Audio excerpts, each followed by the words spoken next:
Good morning, everybody. Welcome back to the Long Dark.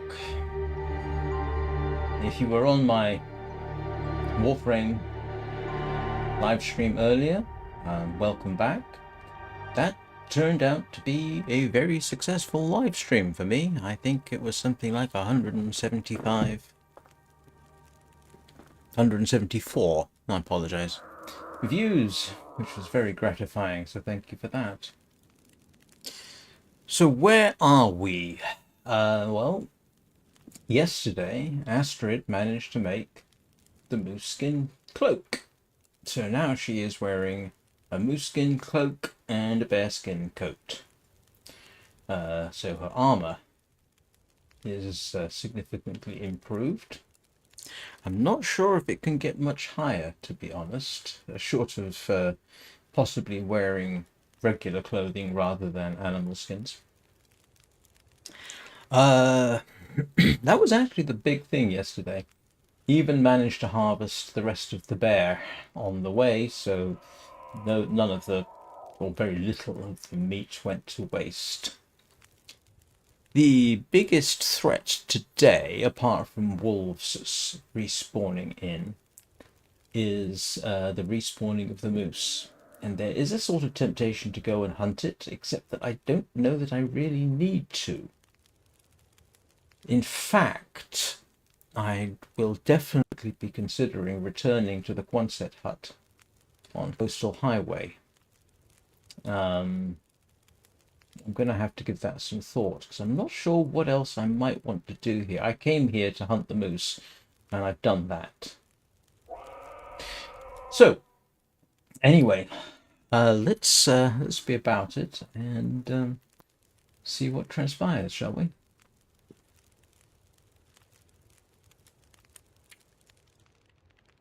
And I am 138 days in. This is twice as long as my previous stalker experience, which ended rather abruptly at about 60 days with a rather vigorous triple bear mauling. Not going to do that again.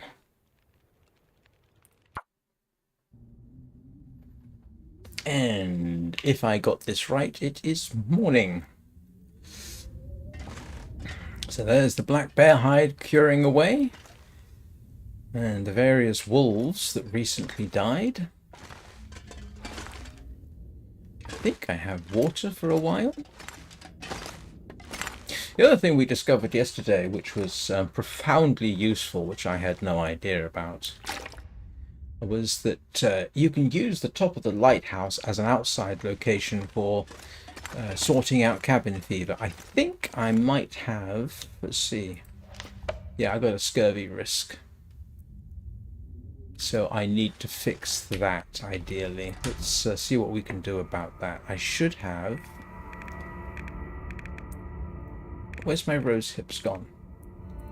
I'm not sure I can carry much more. Oh, there's my rose hips.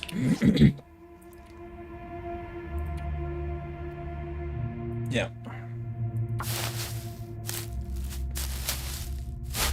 So next time we light a fire, I will do that.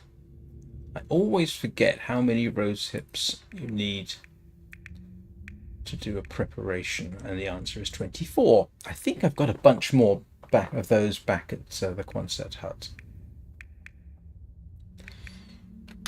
So, let's see, I have water, I have food. Let's polish off some of the food.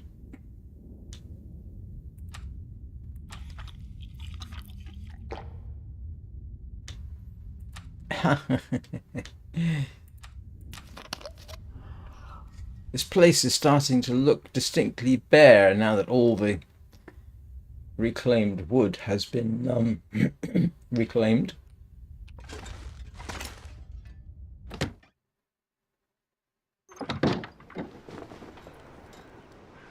So as you can see, we have a plethora of food. It's all cooked up. I've even got some firewood.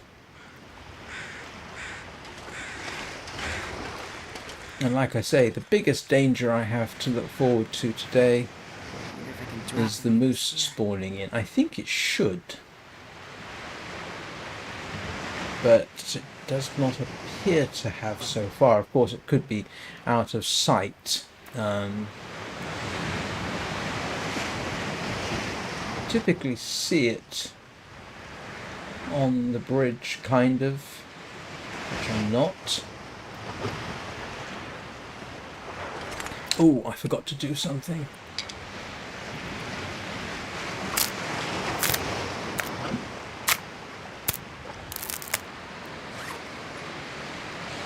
Yeah, so I've got 7 arrowheads. This is why I am not probably going to use the forge. I've got 7 arrowheads and 13 arrows. I've got 20 arrows, which will last me a significant amount of time.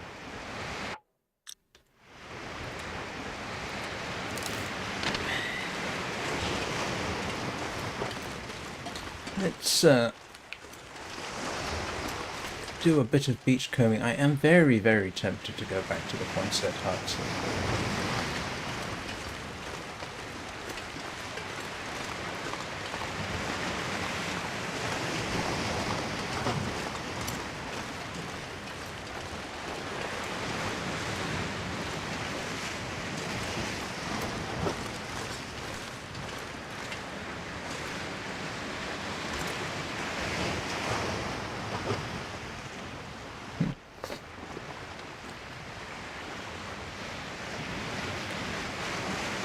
Excuse me a second.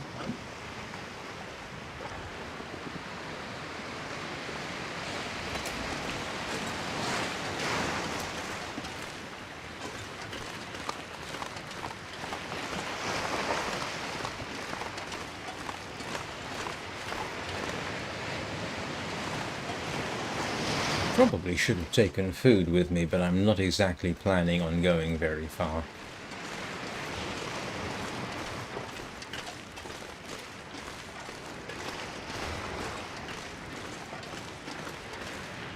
Good morning, Anna. How are you doing today?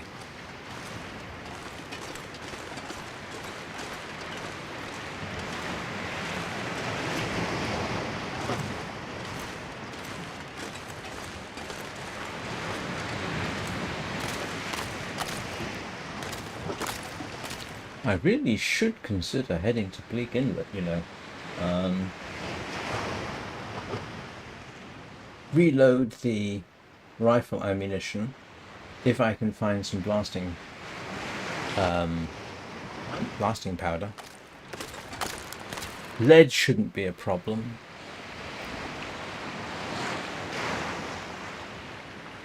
Bleak Inlet is definitely worth considering. It means, of course, I'll end up in a long-running gunfight with the timber wolves, but that's why I have 150 odd rounds of ammunition.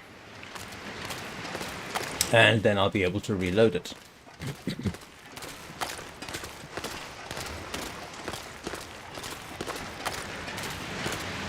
Picked up some birch sticks, so I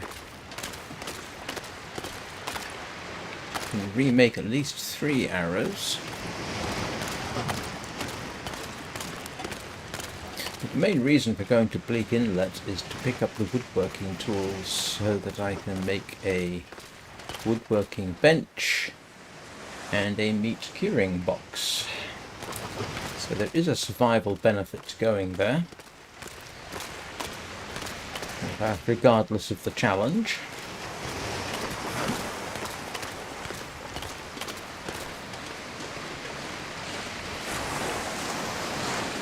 Let's see if I can avoid falling through the ice. Have I already checked down here for things washed up?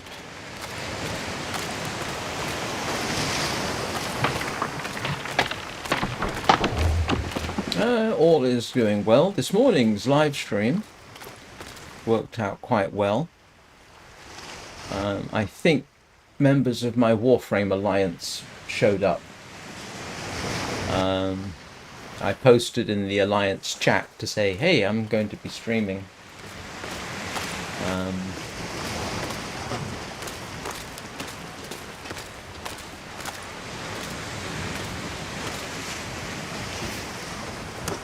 think I can cook that. We'll try that and see how that works out. Oh, look! Another sapling.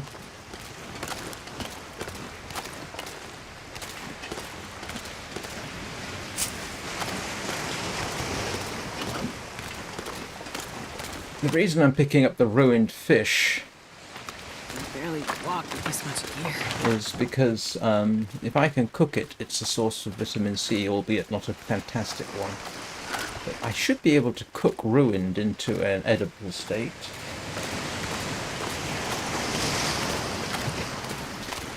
I must admit, I always feel a little bit guilty about posting onto Alliance chat, but they showed up.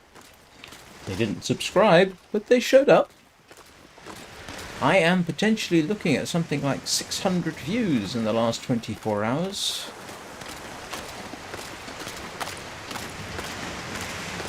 Which is pretty good for me.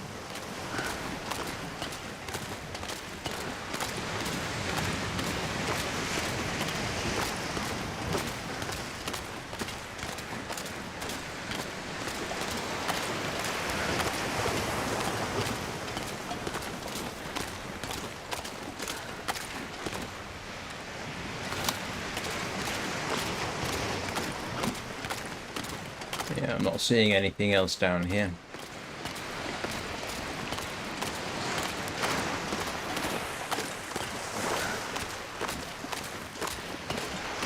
I'll experiment with the fish, see what kind of edible state I can get it to.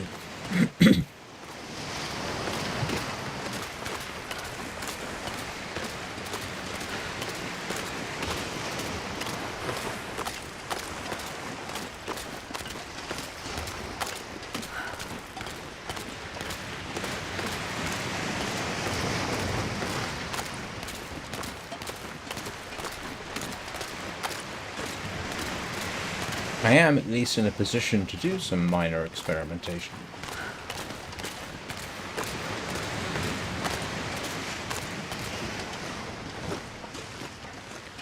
I remember on one occasion there was a wolf here, and I was able to shoot at it until I hit it at relatively long range with the bow.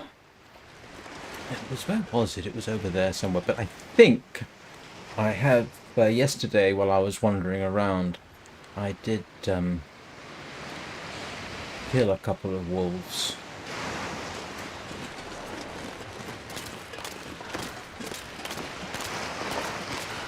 I know there's at least 4 in this region because after I butchered the moose and the wind was in the right direction, 4 of them came after me.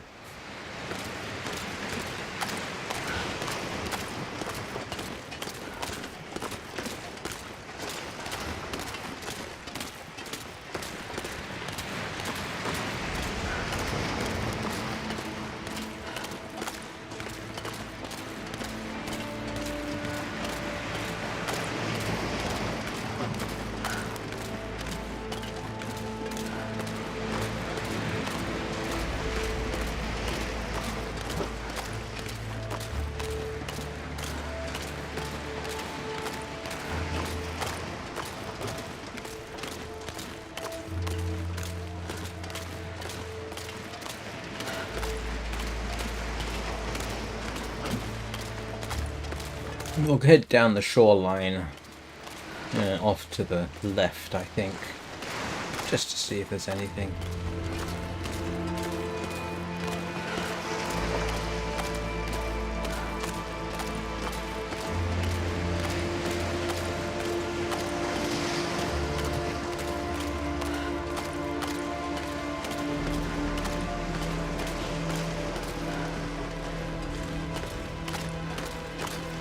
Of course, I am a bit stinky, I forgot. Yes, because I picked up raw fish.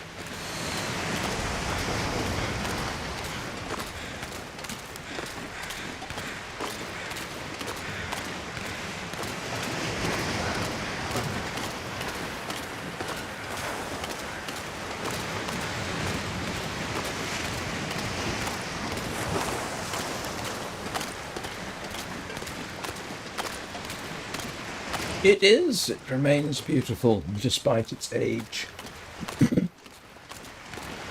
Although, to be honest, I suspect that if they...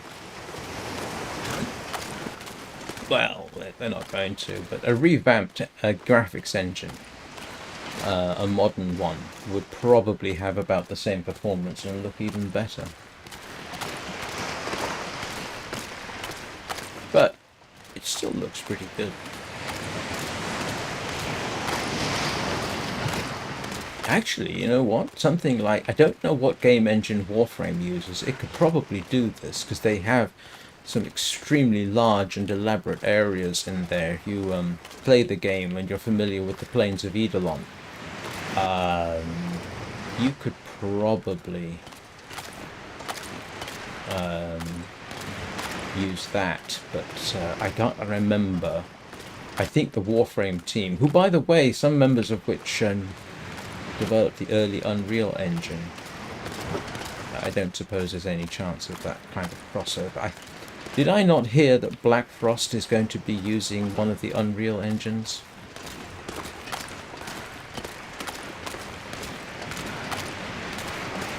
Yeah, I'm not seeing anything huge down here. Let's head back. Come on, come on, come on.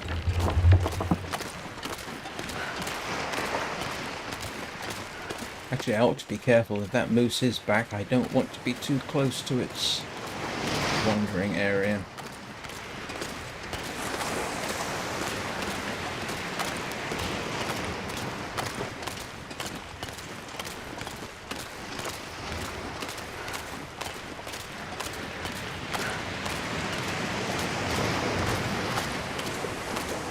Yeah, it almost looks like you should be able to climb up it.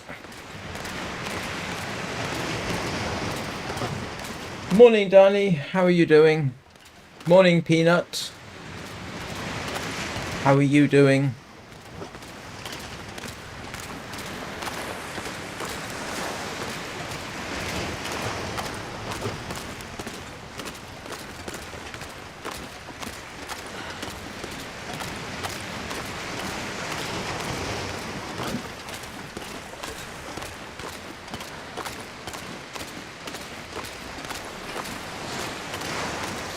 You know, and now I can't get the theme tune to the game out of my head.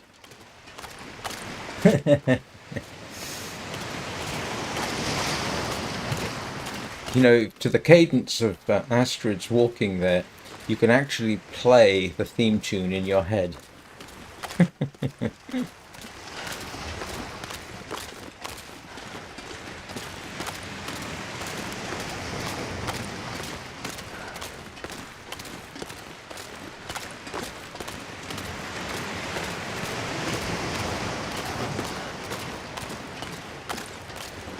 What? You've got Peanut unsupervised at home? My goodness.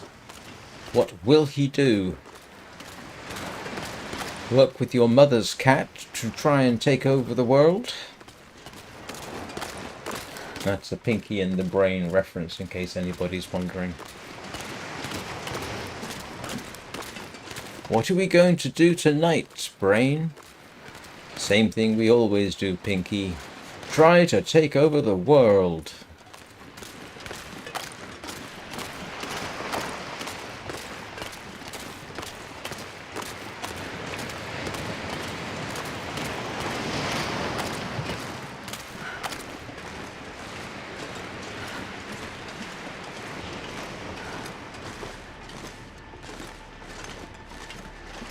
That was a really excellent cartoon series.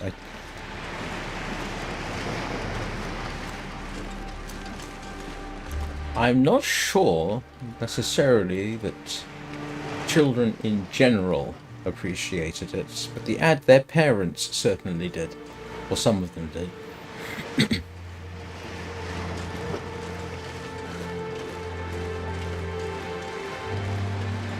I do remember one very intelligent child when I was living in Georgia,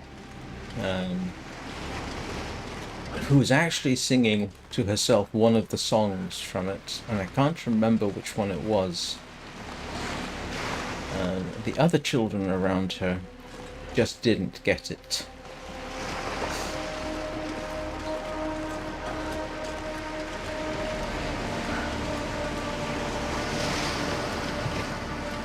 They did try and dumb the show down, and that didn't seem to work.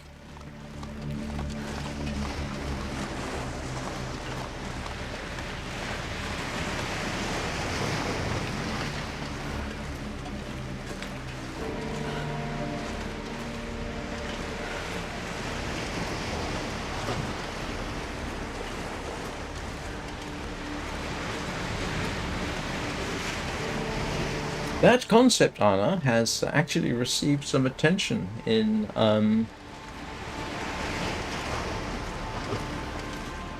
science fiction. The idea of a basic living stipend.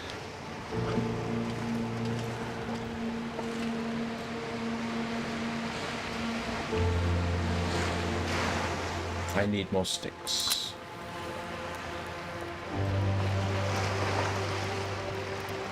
The idea of a basic living stipend has actually been experimented with, I think, in one of the Norwegian countries, and they found that it greatly contributed to people's hunt for a job.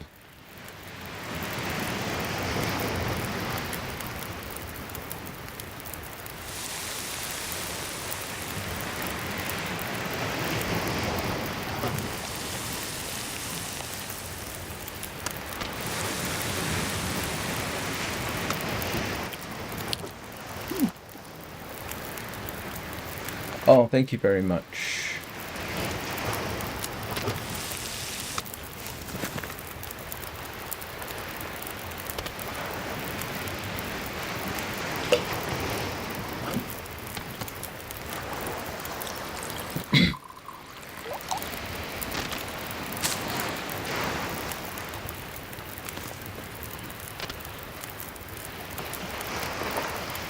Oh, did I leave my...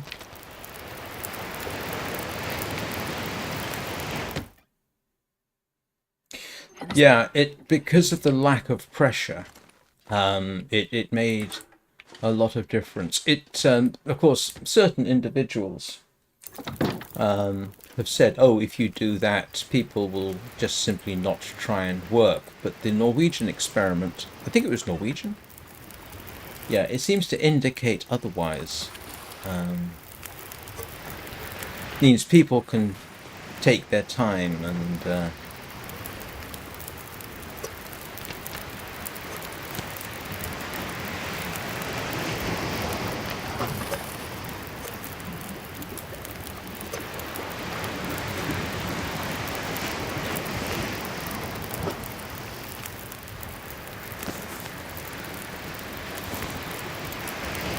Right, let's...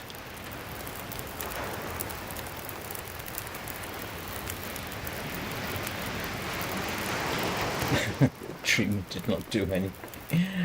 Well, one would hope that it, at the very least, helped with the vitamin C problem.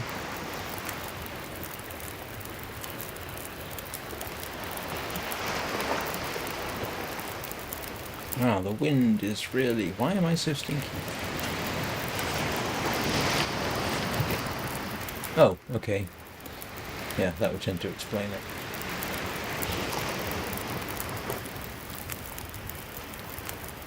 This pack is getting too heavy to carry. Yeah, okay, I got some of the scurvy risk down.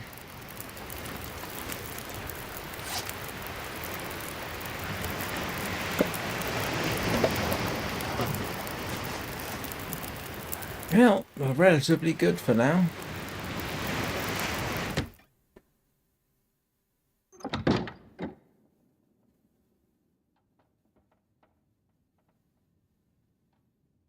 Yes, that does.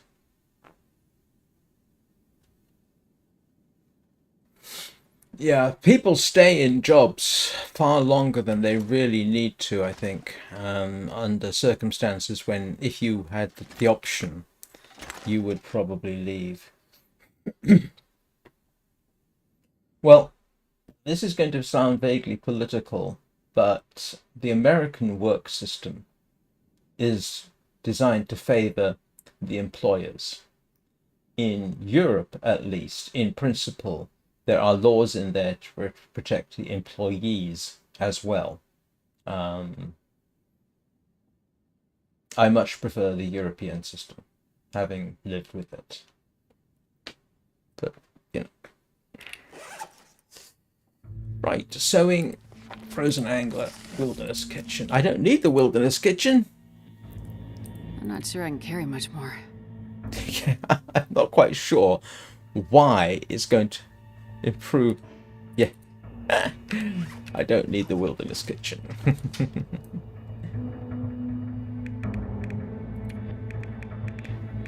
Don't know why I dug that out.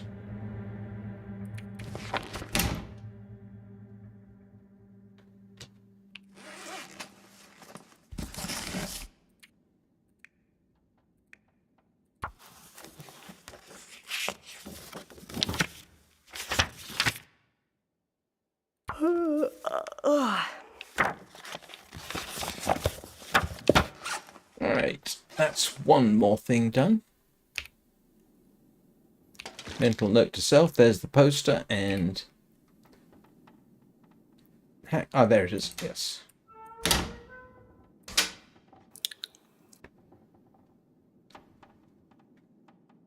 Depends on the country you live in, Dani. Some European countries have a treaty with the United States to prevent double taxation. Austria is one of those countries. I don't know about the others.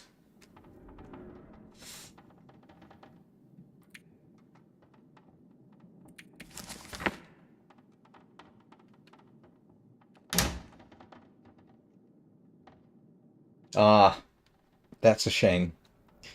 Yes.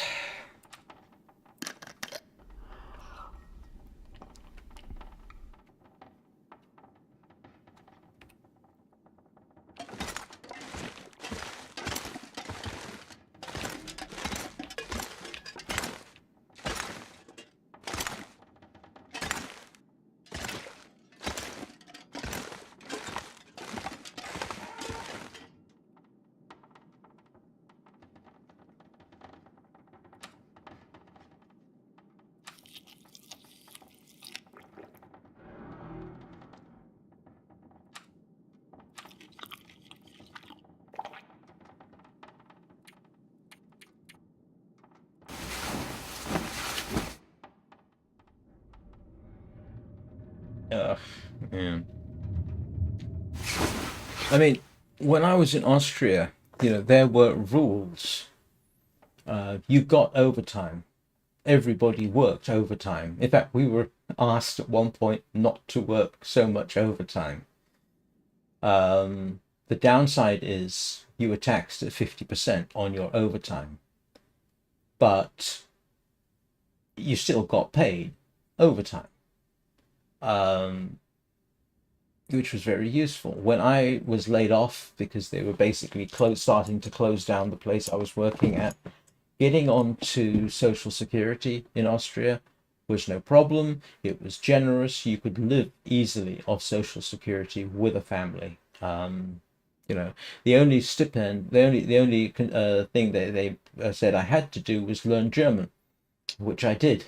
I mean, I didn't absolutely learn it, but I blitzed through their courses and picked up a lot of German, which I have now forgotten, of course.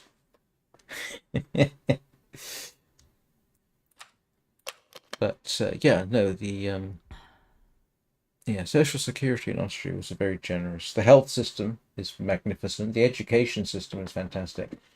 So, you know, your taxes you do get a positive return on your taxes.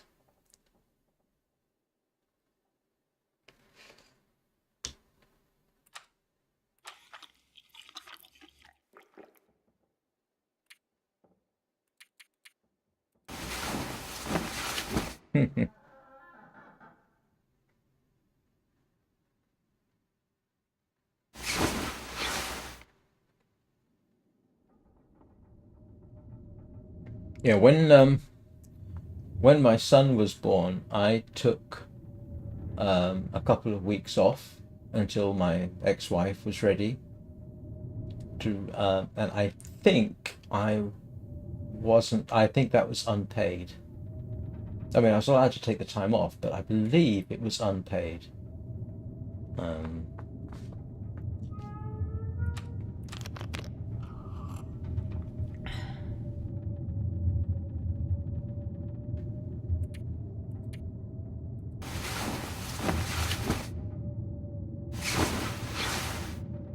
Yeah, the thing about universal healthcare is, as much as people like to complain about it, it does work.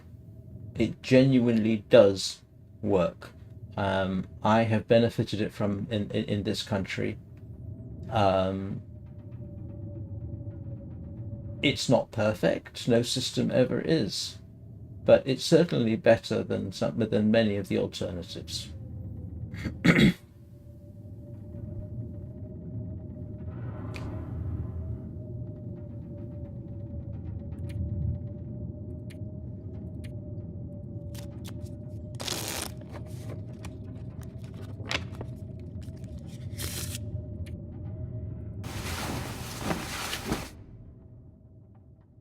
Yeah, I absolutely agree with that, Anna.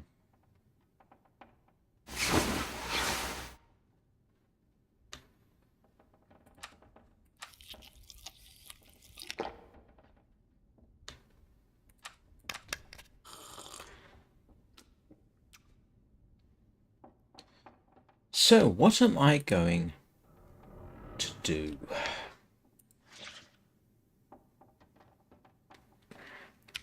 I really should start considering going back to the Quonset hut. There's not much more for me to do here. At least, well, actually, I could use a ptarmigan hunt. Does anybody know if there are ptarmigan in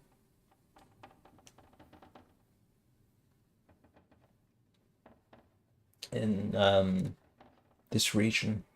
I definitely need ptarmigan so I can trade for rifle cartridges.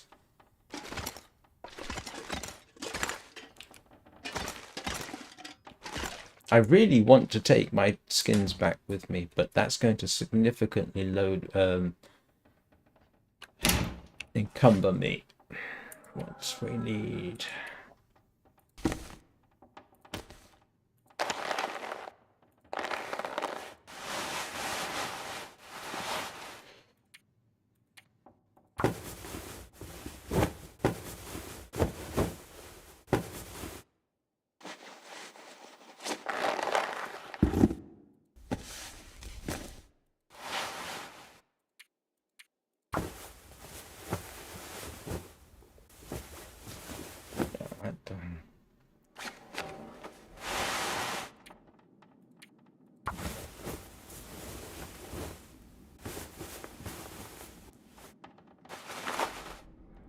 That's been fixed. That's been fixed.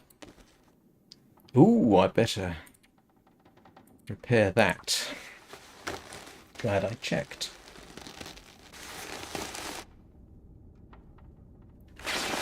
How are my crampons doing? Crampons are fine. Good. So,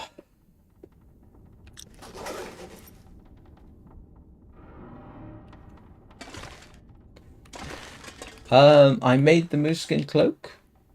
I'm considering returning to the coastal highway because I can't really think of anything else to do here. I'll probably leave this stuff here. No, there are no zombies in this game. And you've got your caps lock key on. It's we have a long, dark new person. I wonder if I can drive. No, this is I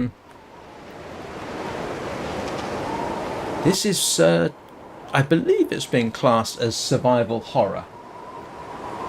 But the horror aspect of it is just surviving. Can you get enough food? Can you get enough water? Can you avoid being eaten by wolves or bears? Can you avoid being trampled by moose? Can you survive without freezing to death? Can you get clothing to keep yourself warm? And you may not think that sounds like horror, but it is. It has jump scares, as people will realize. Anybody who's watched me will know when I get a jump scare, because the mouse will do something like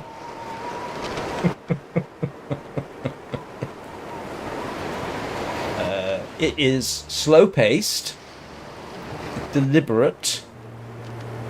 You don't go running and jumping around. It is immersive. If you play it for most of the duration of the game, it was permadeath. If you died, that was it. You can cheat death now, but I don't play that way. If I die, that's it. End of story. You don't have endless resources. I currently have a rifle, a revolver, and a bow. You have to make your own bow, mostly, although you can find them in a few places. And it took me, 130 days in game to find the revolver. I got the rifle fairly early on, but the revolver is probably more useful, arguably. So you can injure yourself by slipping. You have to make sure you have the right kind of bandages and antiseptic. A chill thrill game. Yeah, that's a good way of putting it. You have to watch out for, depending on what you turn on, you have to watch out for marauding cougar, which fortunately I have not yet encountered, but Dani and Anna can tell you all about the cougar.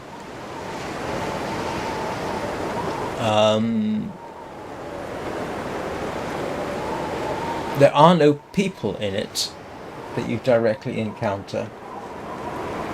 I wouldn't call it comfy. It's not a cozy game. It can have its cozy elements, but yes.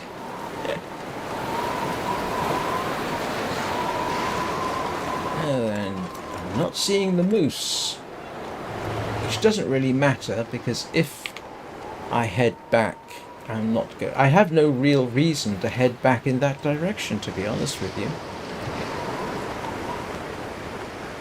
I've got food and firewood and water. I've got a lot of food.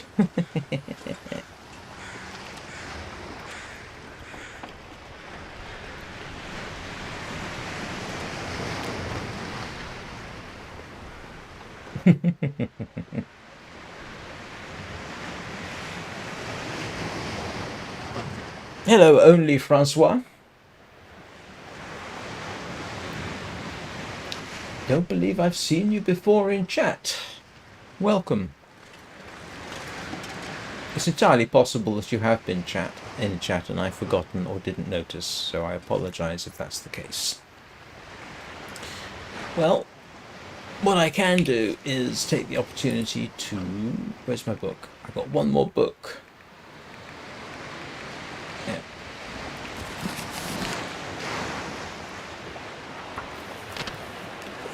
Sit outside.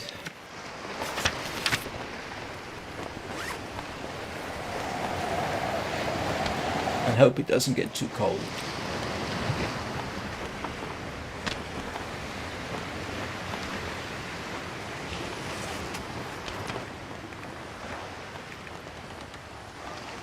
I think I don't need that many.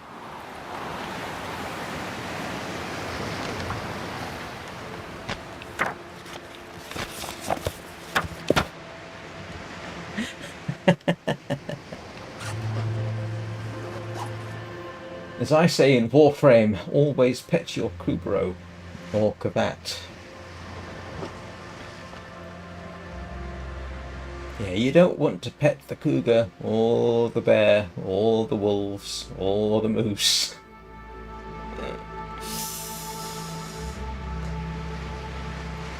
They will either trample you or eat you.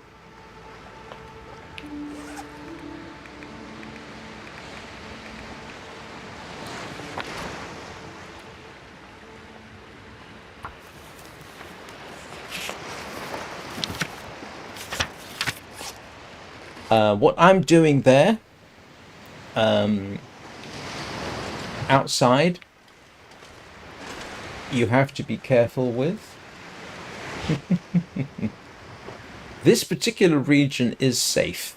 I have never seen a wolf or a bear actually come up that path.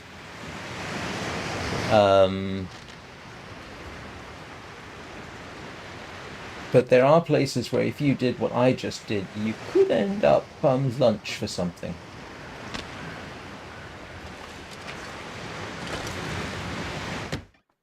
Which is undesirable. This pack is getting kind of heavy. Let's put away. Ah, I should make some old man's beard dressing.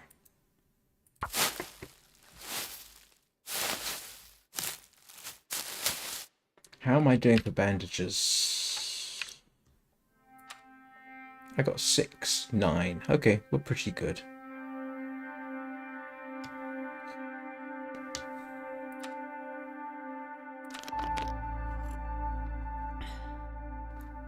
Yeah, I think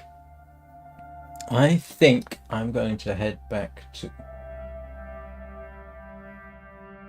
No. The only zombie virus... actually, I can't think of a zombie virus. There is a zombie fungus. In fact, I think there are several species of zombie fungus. The most famous one is Cordyceps, which was popularized by The Last of Us. Now, Cordyceps is a very real zombie fungus, but it doesn't affect humans. The mostly so-called zombie viruses affect insects and mollusks. However, I think there is one which affects mice and makes them fearless so that a cat will eat them. But there is not, as yet, a virus or fungus that will turn a human being into a zombie. The closest thing I can think of is rabies. The rabies virus, but that doesn't turn people into zombies. There are conditions which, if you merge them all together, kind of have zombie-like behaviors, like self-harm through chewing. There's some pretty nasty stuff that way, but there is nothing like a virus that will turn a human being into a zombie. No, you're safe. So I'm afraid you were probably fed a conspiracy theory. And my response to conspiracy theories like that is, okay, you believe this thing. Where's the evidence? I'm not sure I can carry much more. If somebody tells you a conspiracy theory, your response should always be, oh, this is one of my favorite times of day. Yeah, your response should be, all right, where's the evidence of that? Because the thing about conspiracy theories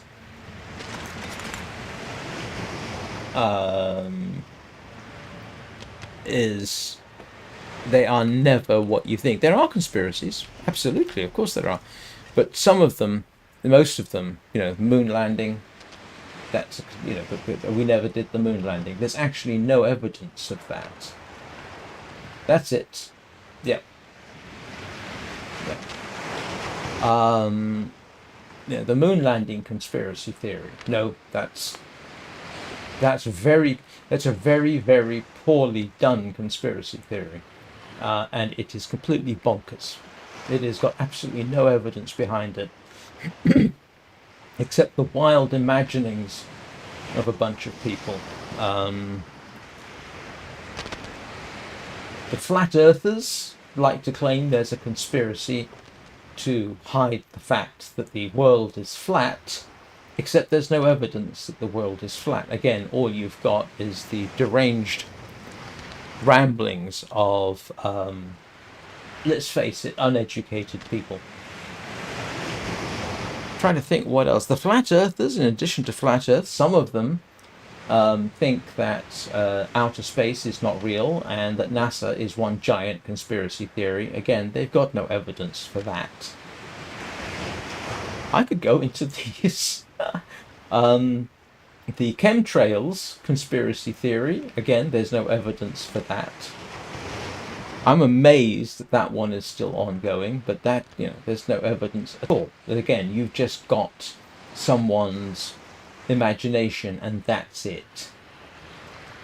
And if you really want to, you'd have to consider the massive infrastructure required to support them, which makes the existence of this conspiracy completely implausible. You would have to have hundreds of thousands, if not millions of people, all somehow organized and never talking about it. And no, it's nuts. It's nuts. Then you get... No, they didn't. No, they did not use robots during World War II. There's no evidence for that whatsoever. Yeah, research it for yourself means you go and look where we want you to look. And heavens forfend if you do research it for yourself, which does not mean watching a few YouTube videos. Heavens forfend if you actually go and if you actually go and research it and then come up with something which contradicts the conspiracy, they will not be happy. I've actually done that. I had a guy I knew in the United States. He had two simple conspiracy theories. The one was about the actual top speed, get this, of the SR-71. So he told me the story, right? And it's supposed to demonstrate that the top speed of the SR-71 Blackbird was much higher than was genuinely reported. So I basically took the times in his story, calculated what that translated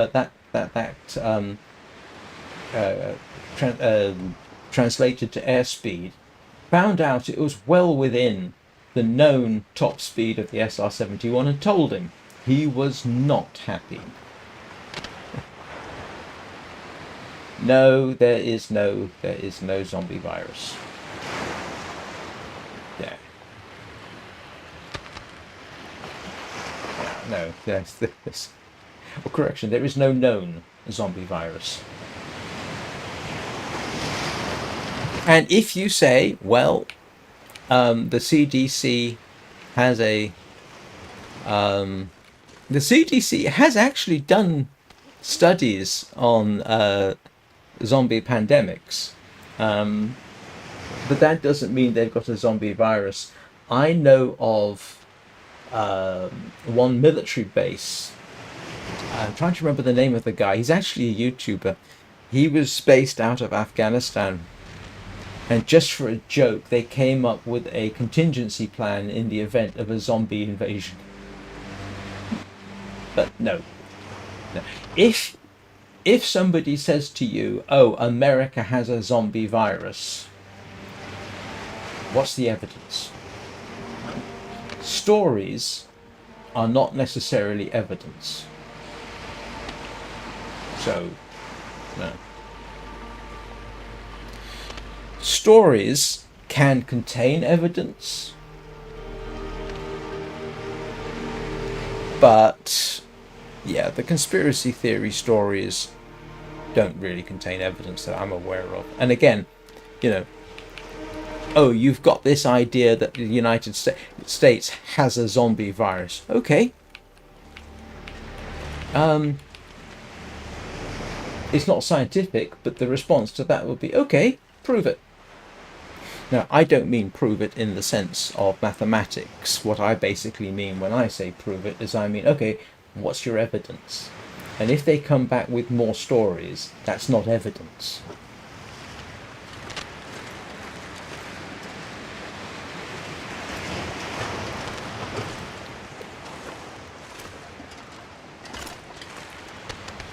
Right, I think I'm going to consider heading back to the coastal highway in the morning. I really have run out of things here. I'm trying to think of some other conspiracy theories that I can talk about without necessarily getting political or religious. Although it has to be said there can be a religious aspect to the flat earthers. Some of them are, and they are flat earthers because, arguably, because of their religion. But the evidence is so massively weighted against them that it's ridiculous. Humanity figured out that the Earth was not flat well over 2,500 years ago.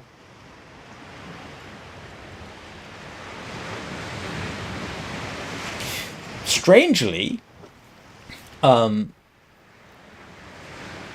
while the flat Earth effectively ceased to be a thing 2,500 years ago, there was, generally speaking, an idea called geocentrism. That is, the Earth is at the center of the solar system, and everything else rotates around it. Excuse me a moment. The Roman Catholic Church, of course, supported that up until, oh grief, what, the 16th, 17th century, and persecuted people for teaching that no, we're heliocentric, we all go around the sun. Now, in fairness, flat Earth is much easier to demonstrate that, and that's false, than heliocentrism. The solar system, the way it works, is not intuitive. So that's much harder to break through. But there are still people, strangely, I think there's very few of them, but I remember back in the 90s, there was still some religious people teaching that the Earth was the center of the universe. But that was a religious thing. But yeah, like I say, that was still going in, I think, the late 90s. I don't know if it's still going. It doesn't get much attention anymore, but I remember that. That was there was a guy called Gerardus Bow, Bouw, I think, who supported that. Yeah, Hollow Earth. Oh grief, yes, Hollow Earth. There's no evidence for a Hollow Earth. It's a nice idea. I've got no objection to the Hollow Earth in science fiction or Godzilla or something like that. Absolutely, go ahead, knock yourself out. But no evidence for that. Oops, I need food.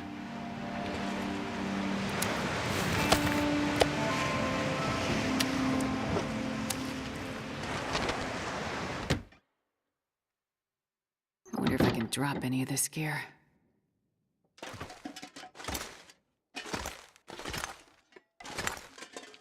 But yeah,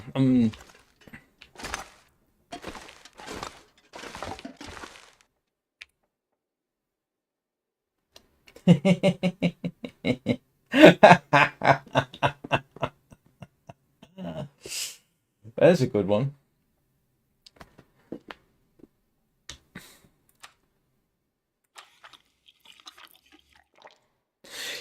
Yeah, conspiracy theories tend to get turned to when there's money to be made from it, or the people in question just don't want to be convinced otherwise.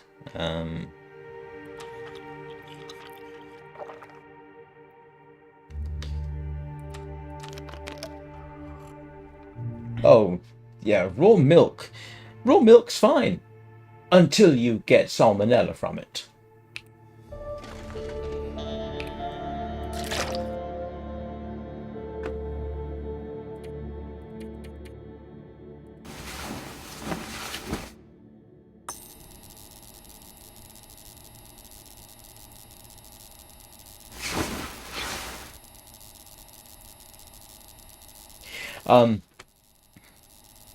There are some little known bits and pieces. Again, this is religious. It comes out of the young earth creationists camp. For those who don't know, the young earth creationists say that the earth is only 6,000 years old, that radiometric dating doesn't work. What else do they say? That kind of thing. And there are those in that camp that will claim that, say, scientists, the mainstream scientists, the ones who have spent their entire lives studying related subjects, are all somehow hiding the truth. You do that crops up. And it's all rubbish.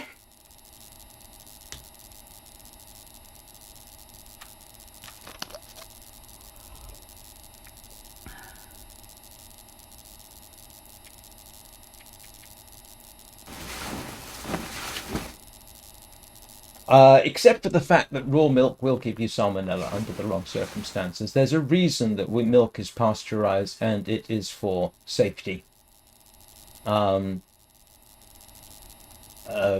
Dairies test for salmonella content in milk.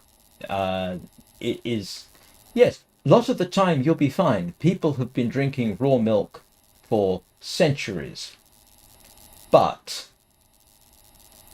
when you're considering mass marketing it, you're selling billions of gallons of milk every year. You've got to make it safe as possible, and pasteurization is the best way to do it. If you have the means to acquire raw milk, and you have the means of knowing that it's not contaminated by bacteria, which it can be, then fine, go for it. But that's the problem. You might go for decades without a problem drinking raw milk until you catch food poisoning, at which point you have to then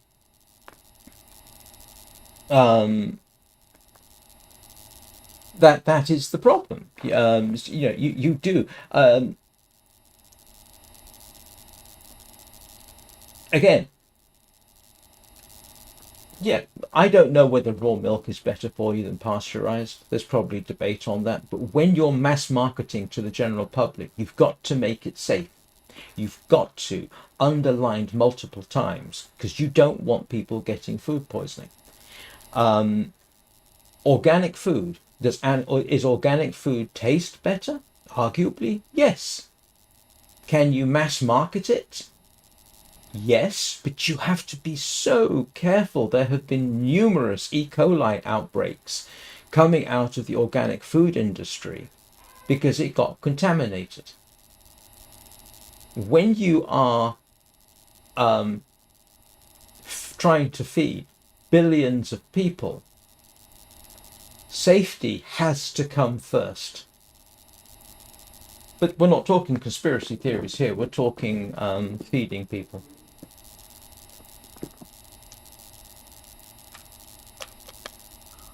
One of the reasons that, I mean, I think there are people out there who say all food ought to be, in quotes, organic.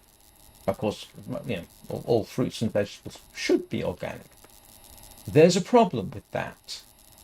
Organic farming does not give you the yields you need in order to feed billions of people. It simply doesn't. It's a shame, but how are you going to? It simply doesn't work. You have to have factory type farming when you've got billions of people to feed. You have to. If you decided to turn production over to just purely organic fruit and vegetables, for example, you'd have to massively increase the size of farms in order to get the yields so that you could feed all the people you need to feed. So, you know, one of the problems, recent E. coli outbreaks associated with organic foods was traced down to their use of the compost they were using. Now, one of the things about composting, when done properly, is it gets very hot in a compost. And in principle, it will kill off harmful bacteria. But you've got to be absolutely sure that that has happened. And that didn't happen in the cases where E. coli contamination occurred with organic foods. It's never as simple as you might think. Do free-range chickens taste better? Absolutely. I have eaten genuine free-range chicken that we raised in our back garden. Absolutely. The most delicious chicken I have ever eaten. It tasted almost like goose, and these chickens spent their days scratching around, eating bugs and grass and dog poop, by the way. They love fresh dog poop straight out of the orifice. And the result was absolutely delicious chicken. Best chicken I've ever had. But you can't feed people with chickens that are raised in that fashion. You would have to massively expand the farms, and the damage you would do to the environment would probably be quite considerable.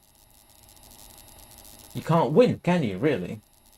Which is why top rank organic foods and top rank organic meat, I mean, I know all meat is organic, but you know what I mean, it's always going to be a luxury item. Yes, they did get sick from it, Anna. That's the problem. That's the thing. They did get sick. You go back to medieval Europe. Yeah, they got sick. They could get sick from anything.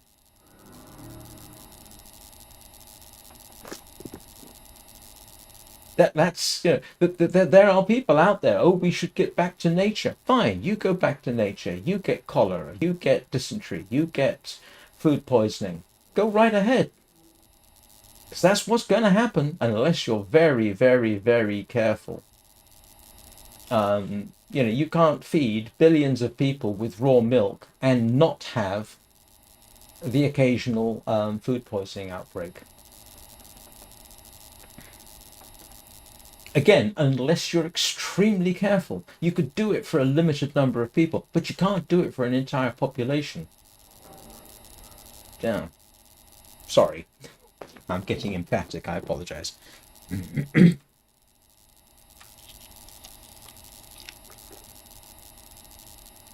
But I mean, if you go back to nature, right?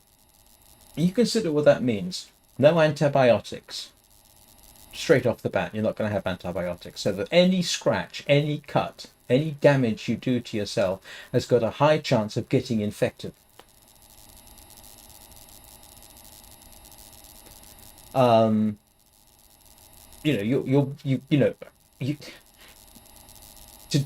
go back to nature and survive it as a population, you can't do it. You simply can't. You'd have to have such a limited population, and then you'd have to have the technology to do it safely. It's not going to happen anytime soon. Oh no, I mean, not all the people, but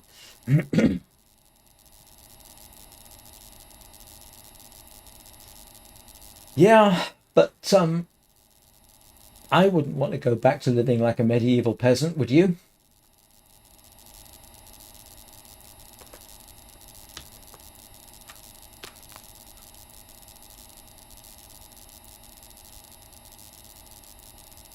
Yeah, go back to nature. Sure, when toothache can kill you, when a scratch could kill you, when drinking the wrong water could give you dysentery and kill you.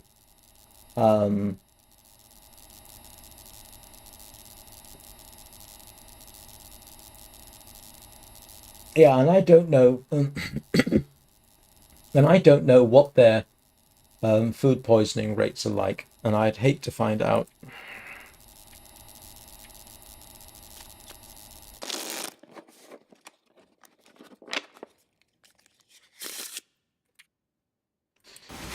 Right. I just realized I've got 40 people listening to me rant. Ignore me, pay attention to chat.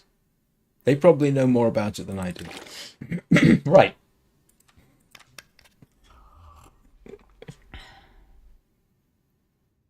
I am going to take a quick break because I have been talking and not doing very much in the game for nearly an hour. So once we do this, I think we're going to be heading back to the coastal highway.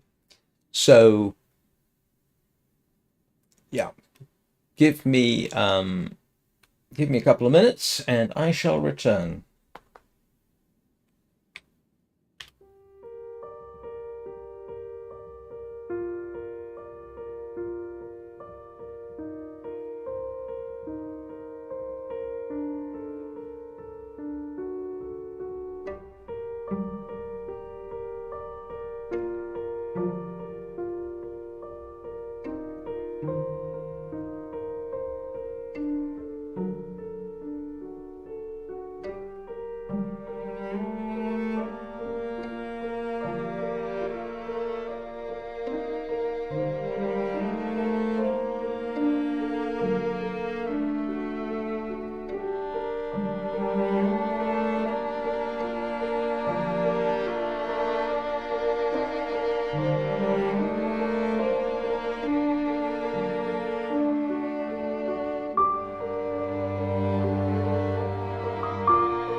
One thing to consider too about the whole back to nature thing.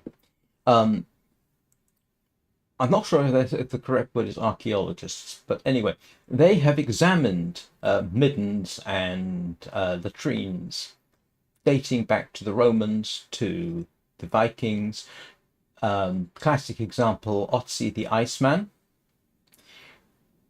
Intestinal parasites were rife, and some of those were excruciatingly painful. I believe Otzi had hookworm.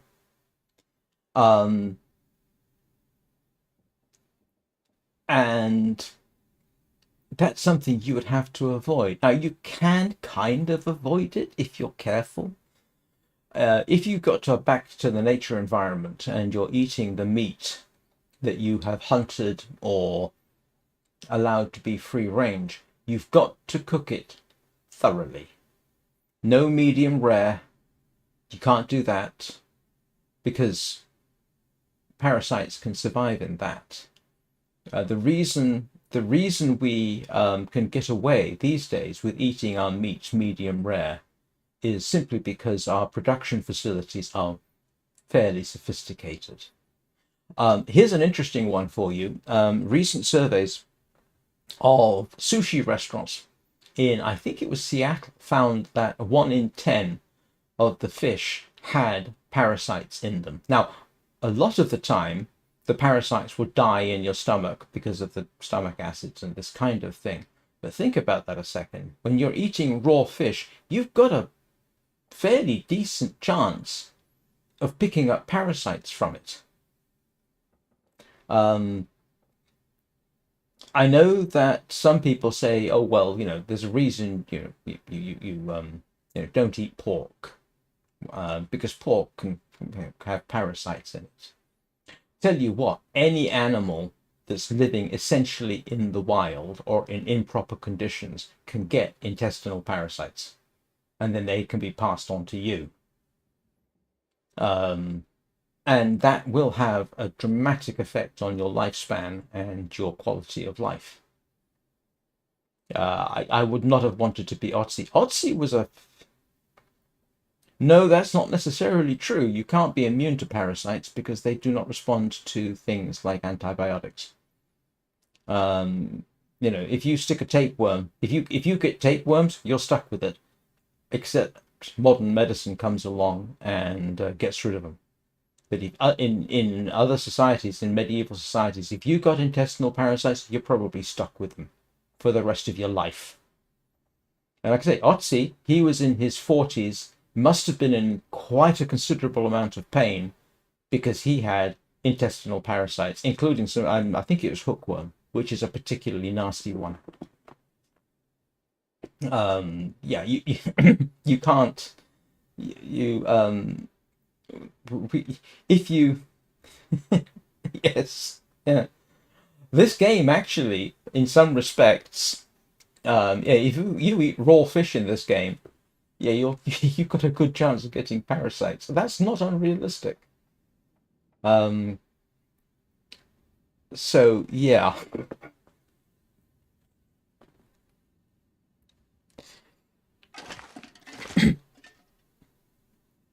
I mean, if you're very lucky, you eat eggs and parasites.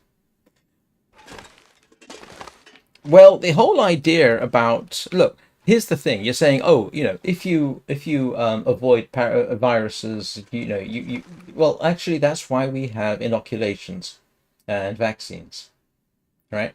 If you didn't have those, if you don't have modern vaccines, you could die from measles. Measles will kill you. You could die from polio. You could die from smallpox. You could die from any number of diseases that we don't get these days. You don't get immune to them. You just die before you can even build up an immunity. Bacterial infections. Yeah, you might get lucky. You might. But otherwise you'll just die. Classic case in point. Look at the Black Death, right? Black Death was a bacteria, I think, wasn't it? Was it a virus? Doesn't matter. You mean, yes, if you survived it, you were probably immune. The problem is, with something like a 50% death rate in some places, you don't want to live in a society where half the people you know die, or a third of the people that you know die. You really don't want to live in that kind of society. People died of diseases all the time until relatively recently. You take away our antibiotics and our vaccines and this kind of stuff, and suddenly the death rate skyrockets. And in locations where people have, for whatever reason, stopped being given the measles vaccine or stop accepting the measles vaccines, people start to die from measles. So don't knock modern society.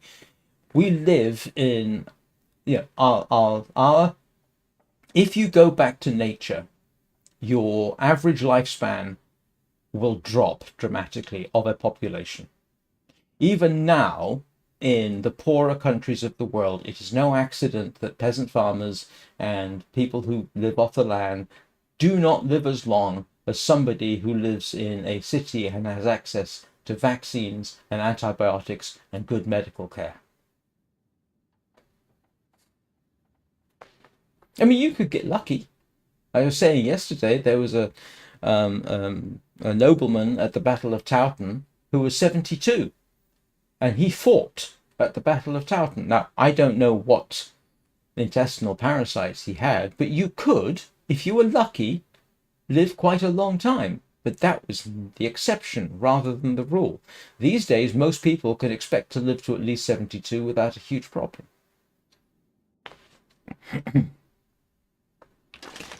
Right, now that I've finished that particular unhinged rant, what do I want to take with me, everybody?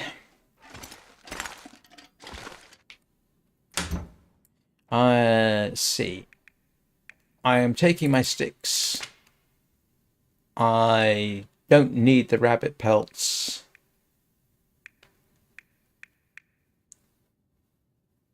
I'll take that. I'll leave that behind.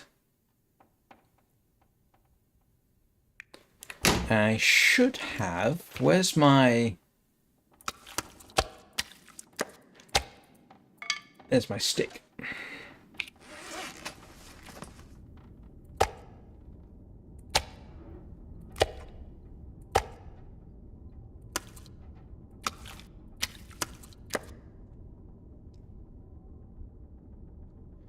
So I want those. I've got my revolver. Anything else I should take? I don't need the bear hide. I'll pick up some food outside because but I don't need a huge amount. I might need that, and I can make torches if I pick up sticks on the way. I should have... Let's grab half a litre of... Oh no, I'll take that. That's fine. What's my knives like? I'll grab that and put that on. We'll sharpen that up later. I'll leave the firearm cleaning kit there, just in case I come back. Leave the whetstone. I mean, the problems with processed food tend to be things like high levels of sugar, high levels of this and that and the other. I mostly don't eat processed food. But that's a whole other issue, by the way. It's simply cheaper a lot of the time to eat highly processed foods. That's why people eat it. All right, can anybody else think of anything else I should be taking with me? You know what? I am going to leave some matches here.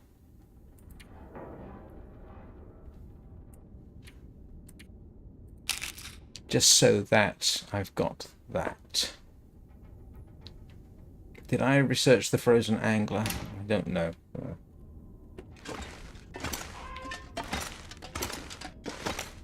Yeah, but if you ever want to take a look at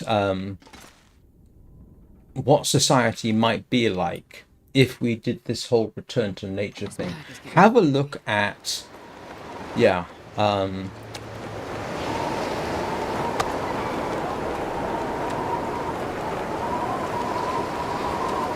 have a look at past societies where that's pretty much what they did, and see if that's a situation you really want to live in.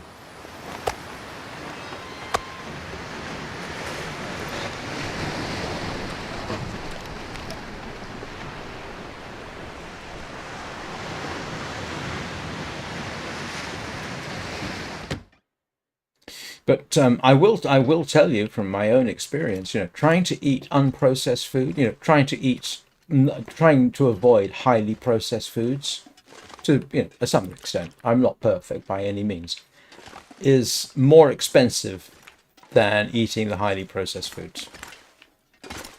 A lot of people simply can't afford to do that.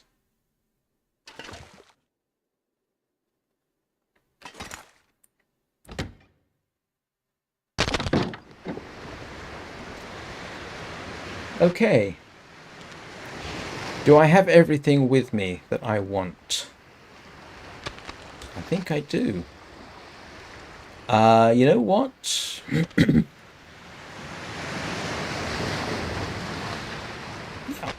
Let's start heading back to the Quonset hut. Sure I can carry much more.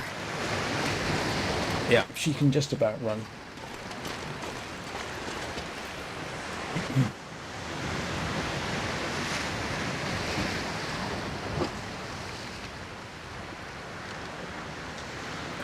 Now I'm second guessing myself. I've got the rifle. Okay, I've got that. I've got my bearskin coat. I've got some cloth. I need to pick up sticks on the way. I've got leather. I've got this, that, the other. Okay, let's see if I can find my way back.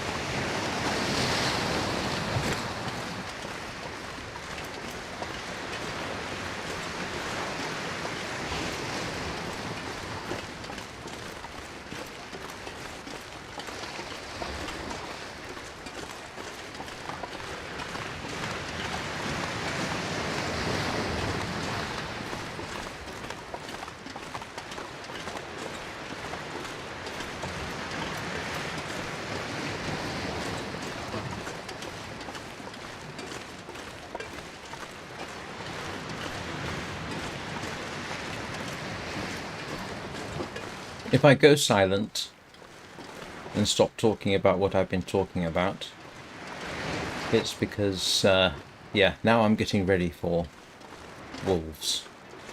My big risk on the way back is going to be the wolves.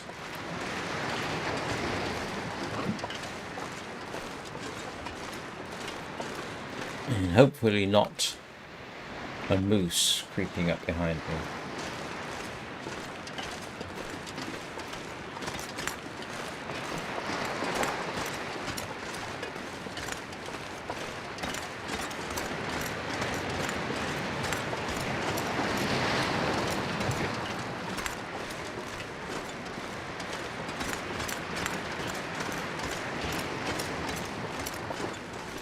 See if I can remember my way back to the cave. Everybody ready for a jump scare. I should warn you, there may be gunfire. Which, good heavens, I've got 74 people watching. This is turning into a good month.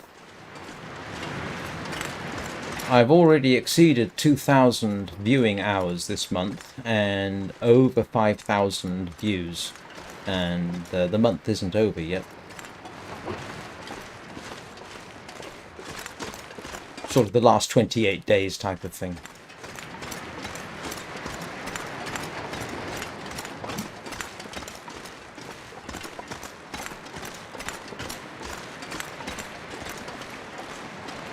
Oh, there's one of the wolves, I think, from yesterday.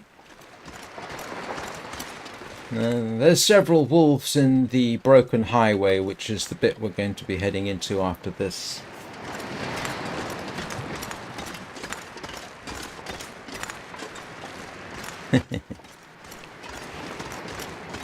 Alright, anybody remember how to get to the mine?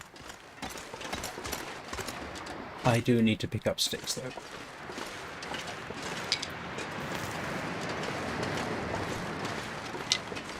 Can't remember how to get to the mine.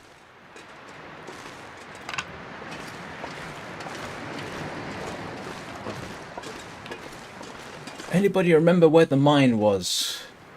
Because I want to say it was around this way, but I'm not by any means sure.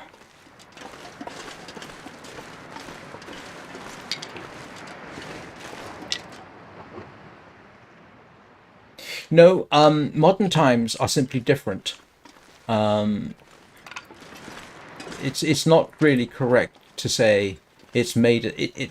Each society is different. Our society is different. Yeah, we're not as well prepared for, you know, heading back to nature, for example. No, absolutely. Most people would, if we suddenly, everybody had to go back to nature, there would be a massive die-off of people. This is true. But that's, you know,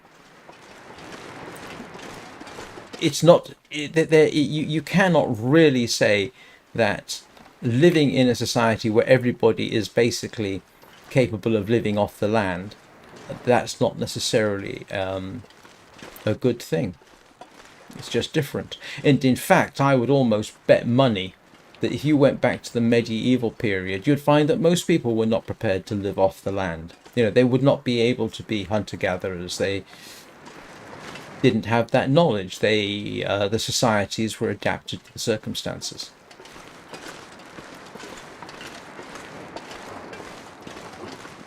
I mean, you know, yes, most people can't build a fire, for example. Oh, sorry.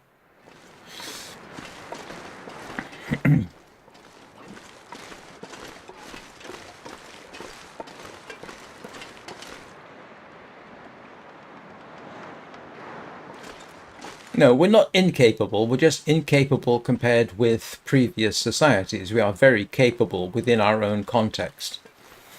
If you took those people and brought them forwards in time, they would not be capable of living in our society.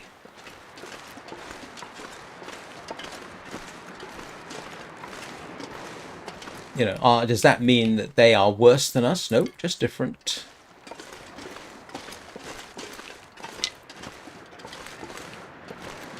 I'm not going to be able to carry this load for much longer.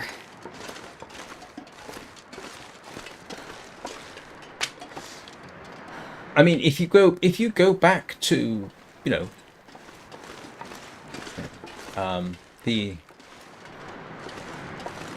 we've never been able to survive without governments and companies. I say never. That's not entirely true. If you redefine it as structure, yeah, human beings are social animals. We are not well adapted to living alone. So that means that if you're living in a group, which human beings have always done, we are a social species, then we've always had some form of government. That's the nature of society, whether that is, you know, and you then have to ask the question, what kind of government do you want? Do you want the kind of government where the leader of the government thinks that he's been put in there by God and that therefore whatever he does is divinely ordained? I don't want to go back to that, do you?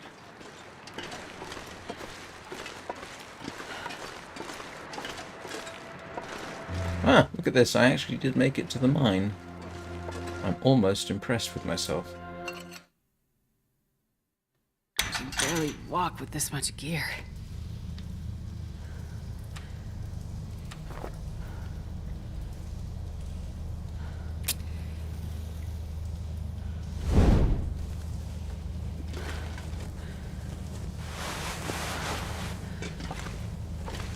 I already searched this area. No, I'm not going to pick up the coal.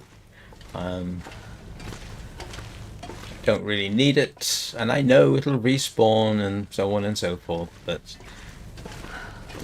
if I decide to spend a significant amount of time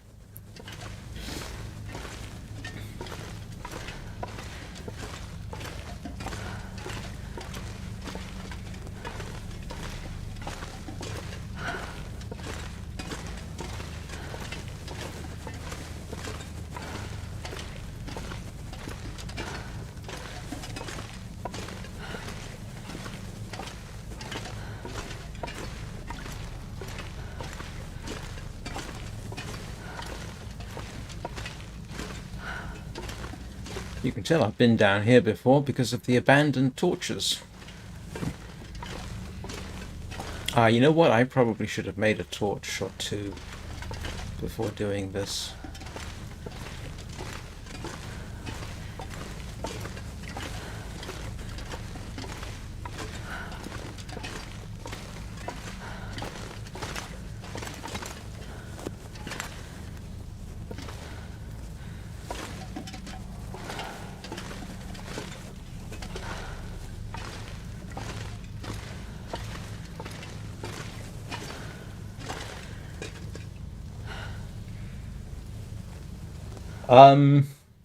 One of the reasons that you're seeing an increase in mental health is that it is being diagnosed better. Same with autism. Autism's always been there, it is just now diagnosed better. That's it.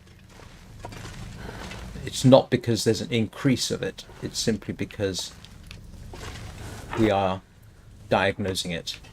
Whereas previously it wouldn't be.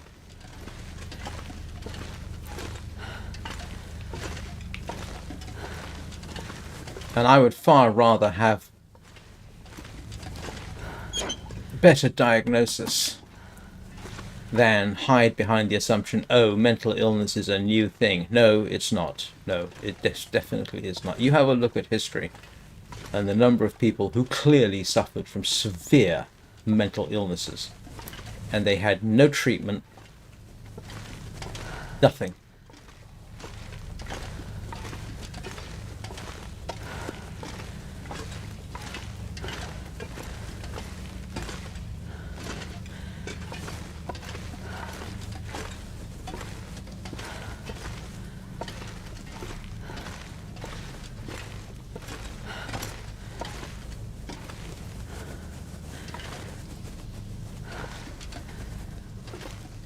But like I say, you know, go have a look at ancient societies and see how well they did.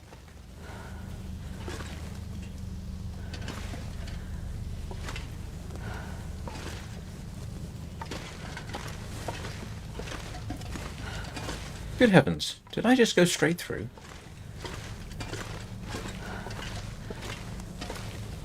I did.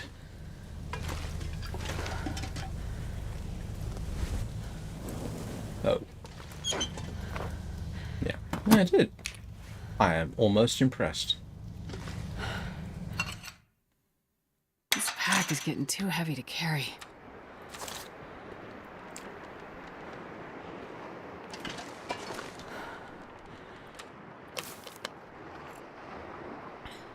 Now I don't remember my way out of here. But it's fairly clear I go this way because there's no other way for me to go. And now we run into a very real risk of wolves. I have 100 people watching. Good heavens. I got lucky. I think I got lucky. No, it's pure skill on my part. I remembered every step of the way.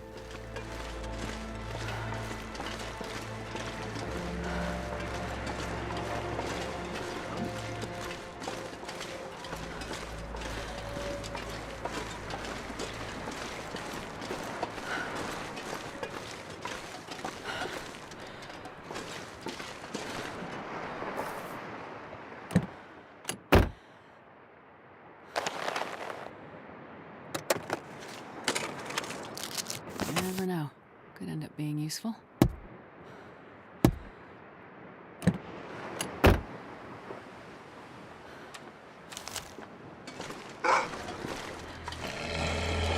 There you go. There's your jump scare for the day. You really gonna do this, Mr. Wolf? Oh, there's two of them.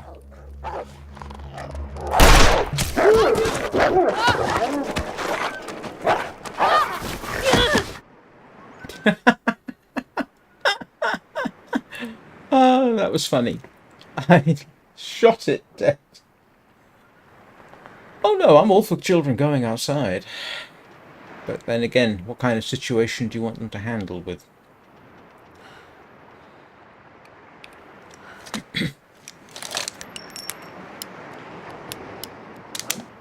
Yeah, I shot it at the last minute and it almost triggered the attack sequence. And I am not going to hang around and collect it.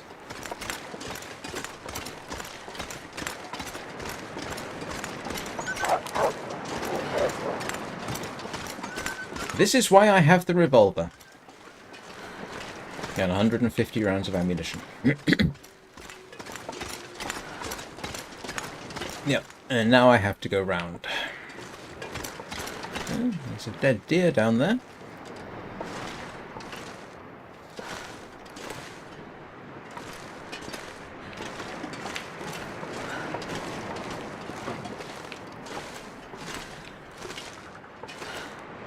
You could make a go of surviving here. There's some places you can do that. Very tempted to stop and get the deer, but I don't think I will. Now, what time of day is it? It is getting on. I do need to get to the coastal highway.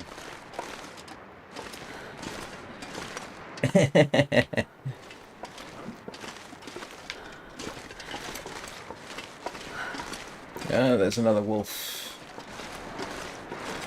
Yeah, that's why I'm not hanging around for the deer. How many wolves did I get attacked by last time coming down here?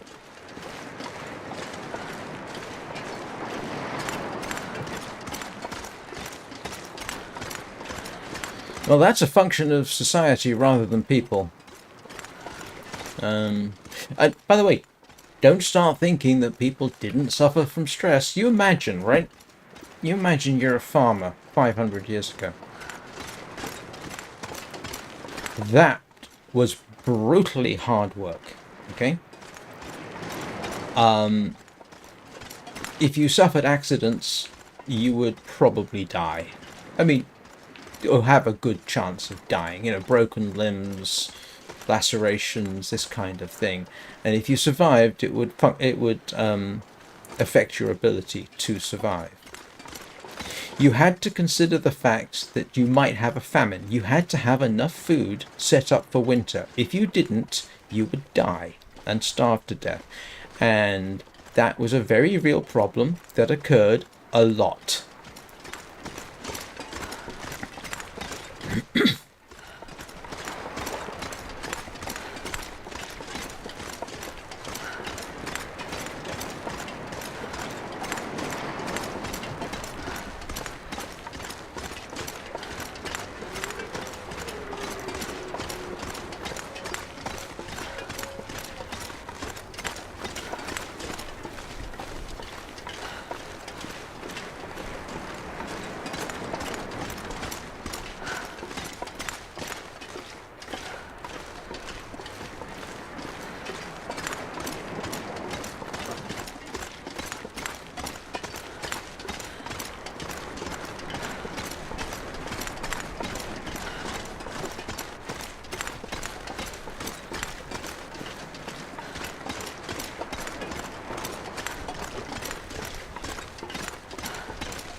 Yes. People have always resorted to cannibalism during times of famine. Absolutely. It's not exactly sustainable, but yeah, they've done that. And that probably still happens. I think during the battles of Stalingrad and Leningrad, that was a thing that happened.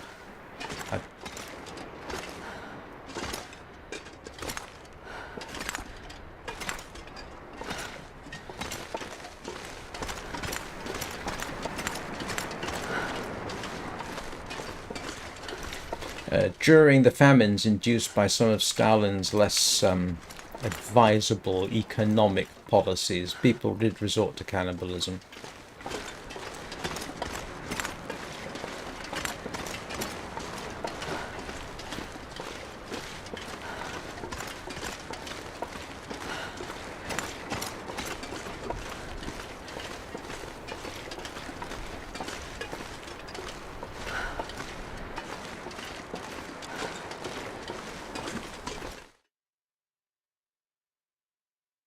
I'm not gonna be able to carry this load for much longer.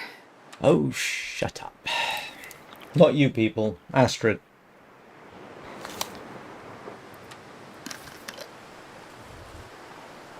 And we are back in Coastal Highway.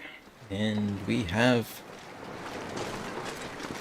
done so much more. Now I've got to look forward to a few things coming down here for the uninitiated.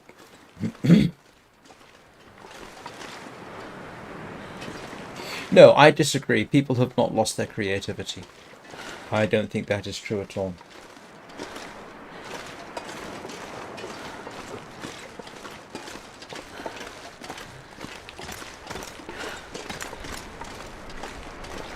I mean, I don't know whether you should consider this, but when you look at what people do on...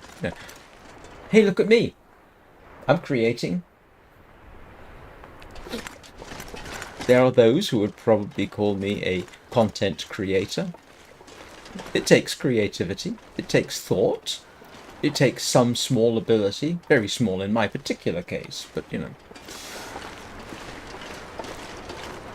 I mean, it depends what you mean by creativity. We have people. We have writers up the wazoo. I'm not aware that our ability to create music has gone down. We still have some fantastic musicians. I mean, you may think, well, it's not the same as classical music. This is true. But there's still some fantastic music out there. Look at the soundtrack from this game, for example. I have a 2-hour, 50-minute original soundtrack video for you to listen to. Is it classical music? No. Is it good music? Absolutely, yes. When you look at the artistry in video games, some of it is absolutely remarkable. When you look at storytelling in video games can be absolutely remarkable. The story behind Warframe, for example, is incredibly in-depth. It's so in-depth, I would like to find a decent summary of it because I can't remember it all. The music in Warframe, some of it's fantastic. So no, I don't think creativity is going down. It's just different. This is like saying, oh, the past generation was better. No, it wasn't. It was just different. The current generation has always said the older generation, like my age group, always has a tendency to complain about the younger generation. And you know what? It's always been that way. There are writings going back thousands of years where they're complaining about the younger generation.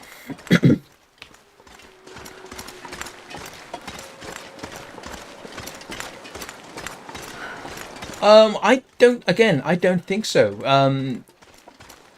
People are communicating more now than at any time in my life. I mean, I grew up in the 60s and 70s and 80s, right? No. I mean, I'm talking... Look, here's the thing. How many people am I talking to right now? 118? Hell's teeth. How many different nationalities are there? There are people from all across the world who have listened to me and talked to me and that I've met. That's communication. If you want to communicate with somebody in China, you can do it. Communication is far superior now to when I was a kid. The thing is, it is different. Yes, absolutely. It is not what it was. It is changed. It is different. Information is far more available now than it ever was. There's a wolf. There's a wolf. So I don't think we have lost communication skills. They're just different. I mean, there are those who like to complain that, for example, modern literature is not as good as, say, Shakespeare, or at any point in, recent history. That is simply not true. It's just different. It's not. The world is far better now than at any time. Right now is the best time, for example, to be a woman. Or homosexual. Or lesbian. Or transgender. Right now, best time.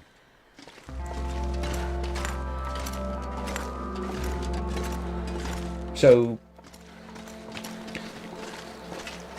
no, it's not worse, it's different. And in some ways, it is much better. Our life expectancy... Excuse me a second while I shoot this thing up. And I got to shoot that one as well, probably. You really want to do this, Mr. Wolf? I have a revolver, and I will shoot you. Excuse me a second. You really, really want to do this?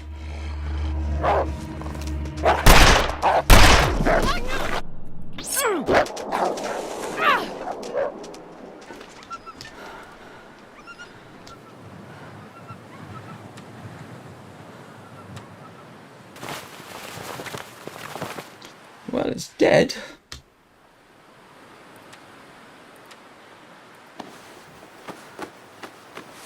But no, the world is not the worst it has ever been.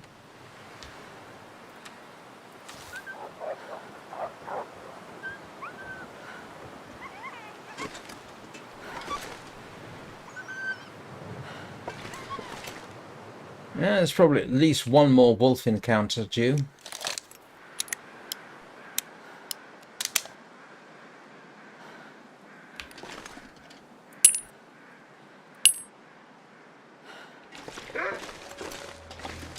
You really want to do this as well?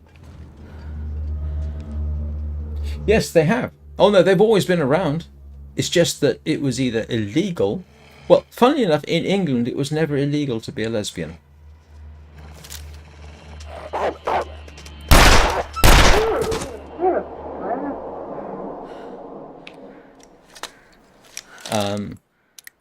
And, like I say, it is...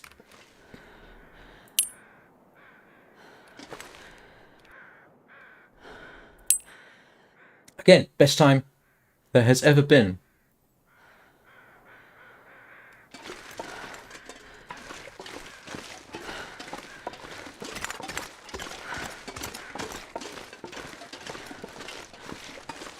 And the stupid thing is, there's no reason, has never been a reason to discriminate against somebody on the basis of their sexual preference. It makes no difference. It doesn't have any effect on society whatsoever. Even transgender, we have societies, historical societies, where there were transgender people and they've been accepted and they've been part of society, and they got a deer. I am very tempted to come back in the morning and try and grab that. I'm going to get to the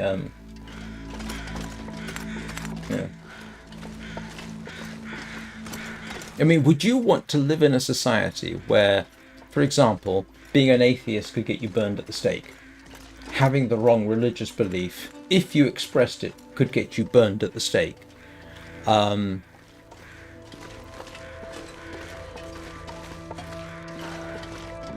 Actually, there are still countries where that can happen, kind of, but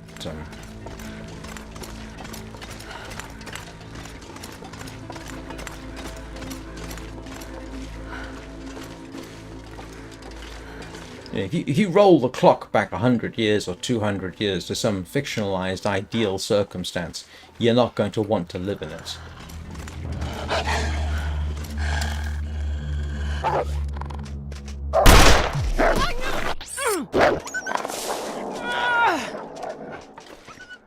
Yeah, it's okay. Alright, that's 3 dead wolves so far. Should we go for a 4?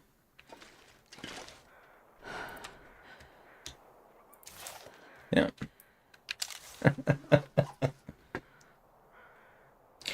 Life has always been about money. You pick a time when life was not about money for the rich.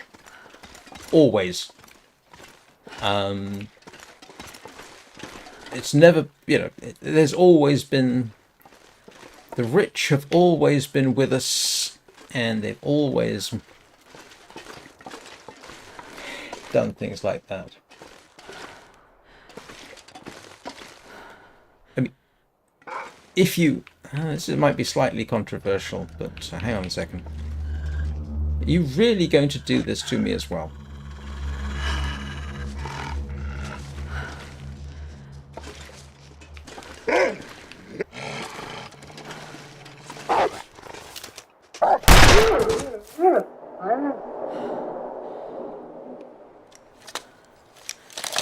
When it wasn't money, it was resources. Yeah, absolutely.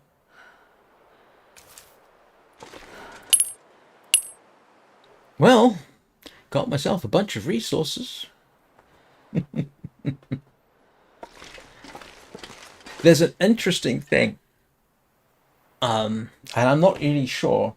No, I'm not. I am not smelly. I have taken a bath this morning. But if you mean, is Astrid smelly? No.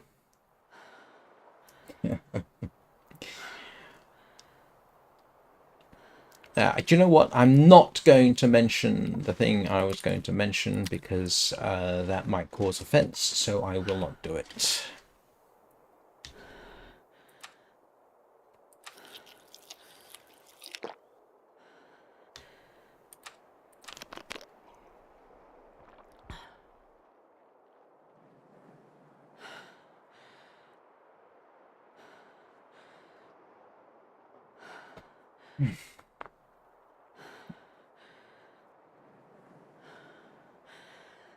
I mean, that, you know,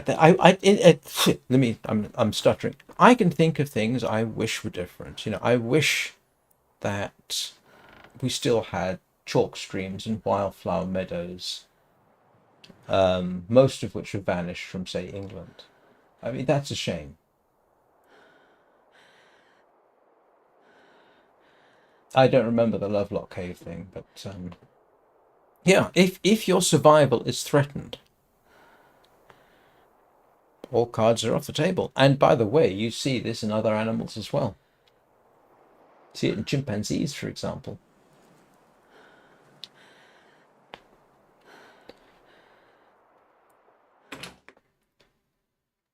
Made it home. Walk with this much gear.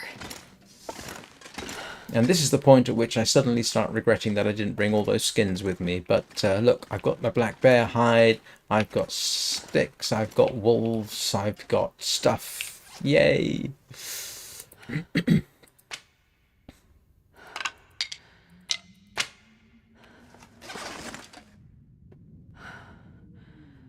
But resources and money are pretty much synonymous. If you've got money, you can get resources. If you've got resources, you can trade them for things that you want. So, you know.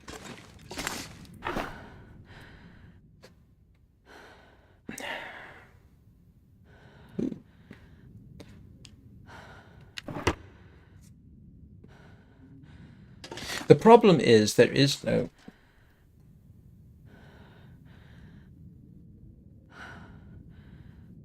Yeah, that... Oh, right, okay. Yeah, no, that... There you go. That happens. You can argue that to some extent we do the same thing, but on a much larger scale. But of course, things get much more complicated than that. No, I'm afraid it's not globalization that makes things about money. Money led to globalization, other way around. You know, when you look at You look at everything from the Roman Empire. The Roman Empire was driven by resources. It's one of the reasons they went to war, to get resources, to expand their influence, to get slaves. Don't forget, Roman society operated on the backs of slaves. They needed more slaves because the death rate amongst most slaves was high, because most of them were agricultural workers, and they died at a fairly steady rate. Or miners, they died at a fairly steady rate. So it's all about resources, and you can substitute money in for that, but the two are practically synonymous, arguably. Oh boy. The problem with oh boy, that gets more complicated, and maybe I'm not really equipped to discuss it. And I do have water here. Yes, I do. I'm home, and I'm moderately safe.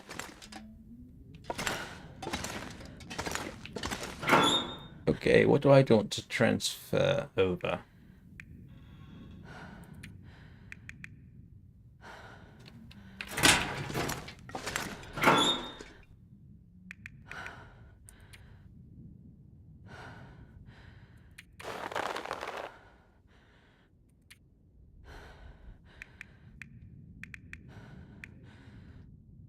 What am I carrying 53 kilograms of?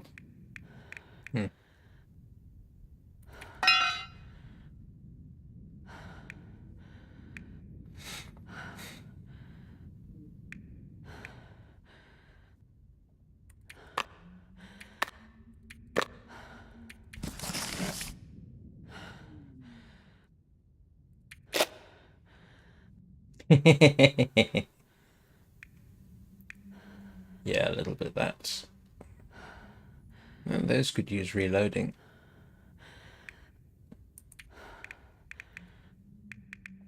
There's my 122 rounds of perfect revolver ammunition.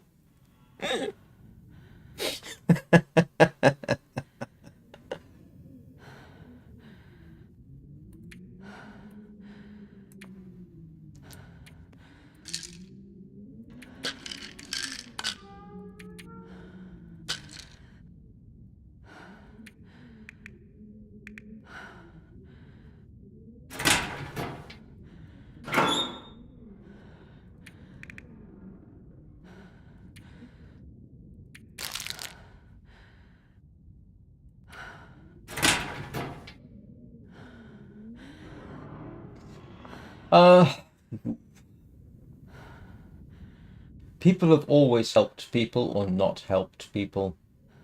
There is, don't make the mistake of idealizing whatever you mean by the old days.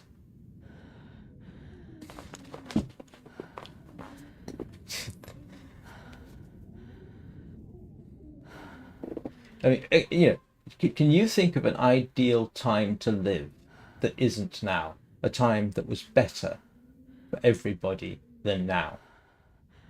There's an interesting challenge for you. Can you think of such a time? I'll wait. I mean, I'm delighted to be demonstrated to be wrong, but I can't think of a better time to live, honestly, than right now.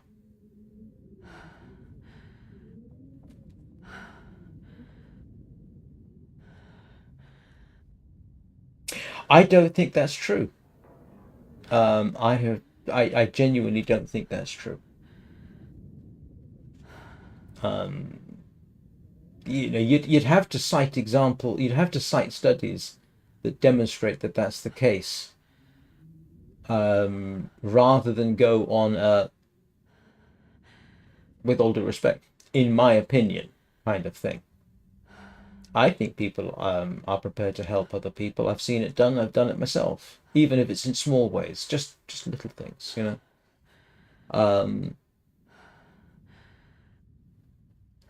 I can't say that, say, growing up in the 60s and 70s, right? We're talking a half a century ago. Were neighborhoods better back then than they are now? I don't think so.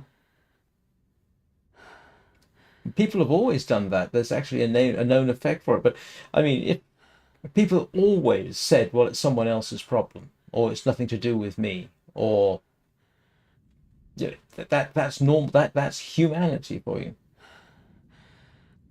Well, unfortunately, if I was to start talking about the current situation in the United States, then I risk getting needlessly political. So, no. Yeah, the 1800s was better.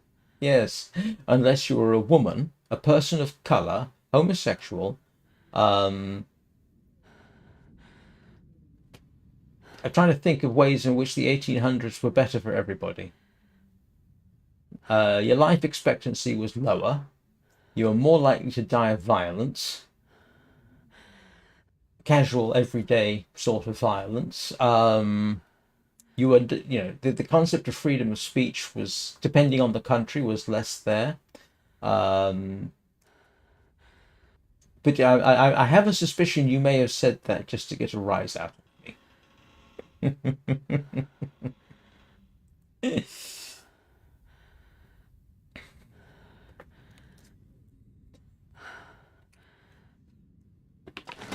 All right, let's catch up on Astrid's Z's.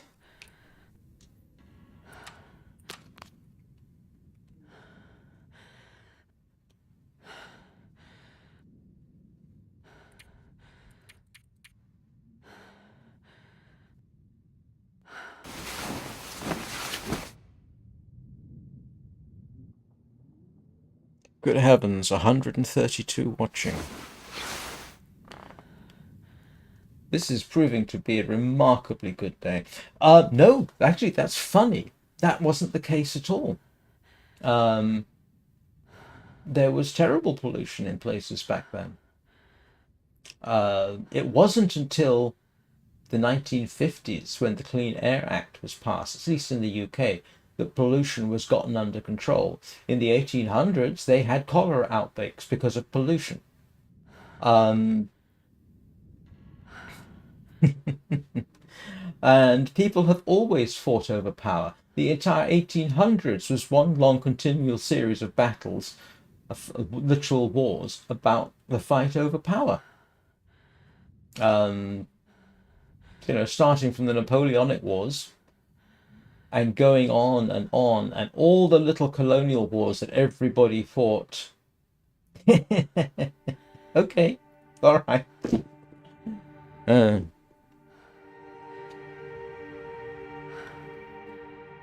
And everybody starts leaving.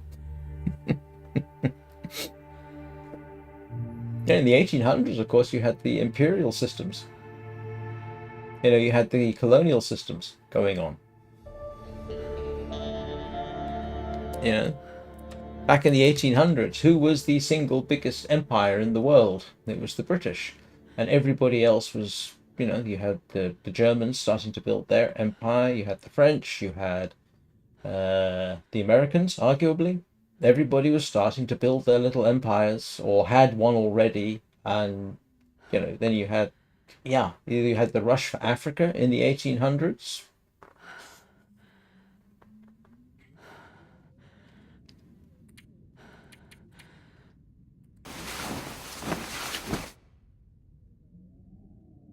You're never going to have a society without crime. I don't really see how that would be possible. But hey, that would be great.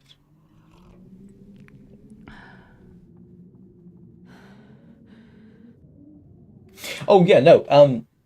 It was definitely easier. With the problem with modern communication is that anything happens, you can find out about it, which gives a false view of the world.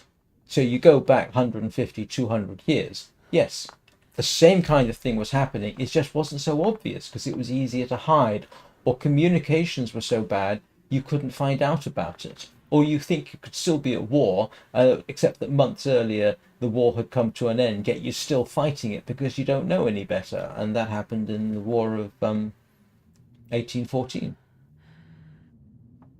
1812 to 1814, I should say.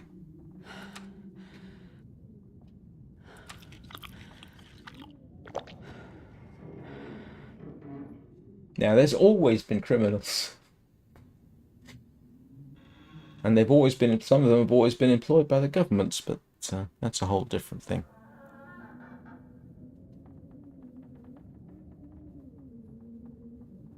What am I doing? Sleeping.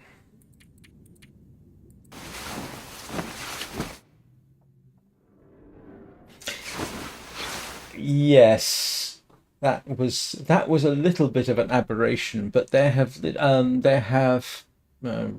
literally been battles fought. I mean, in the 1800s, there were literally battles fought after the war had ended because nobody knew that the war had ended because communications took so long. But yeah, there's those. I think the problem, yeah, the Japanese soldiers after World War II, I don't remember the details. Part of it was that they simply didn't believe what they had been told. They simply didn't believe that Japan could lose. And then eventually they were convinced, came back to society and became celebrities, or minor celebrities.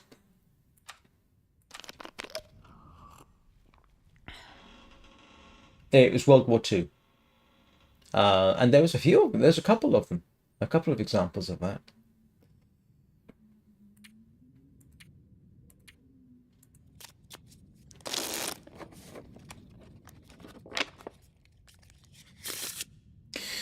Right. Okay, I need to do something about the scurvy. I'm probably going to get cabin fever. So, I have been going for 2 hours. I actually need to pop out. I wonder if I can drop any of this gear. Yeah, I'd have to look it up.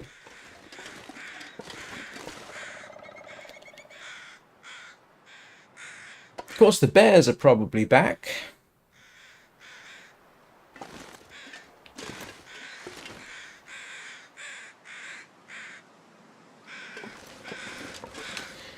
So,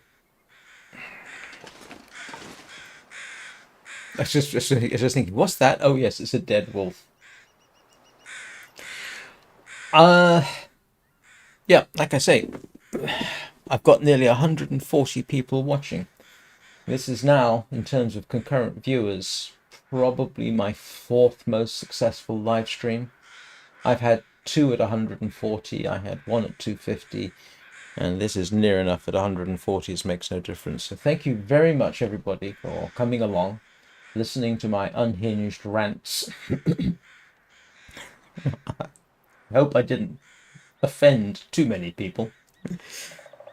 Wow. You've just done my statistics, a remarkable world of good. So, let's see. I will be back this evening at 7 o'clock in 1900 hours Greenwich Mean Time. Inevitably with Warframe. I am going to resume my general policy of not streaming much over the weekend. I will almost certainly stream in the evenings, but there won't be an early morning or a later morning live stream. Not on Saturday and not on Sunday. The break does me good, lets me do other things. You get the general idea. So the Long Dark will return on Monday. Same time as scheduled.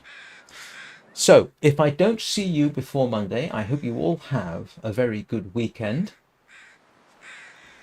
If I see you this evening, remember to hug your Kubro and your cats, especially Peanut.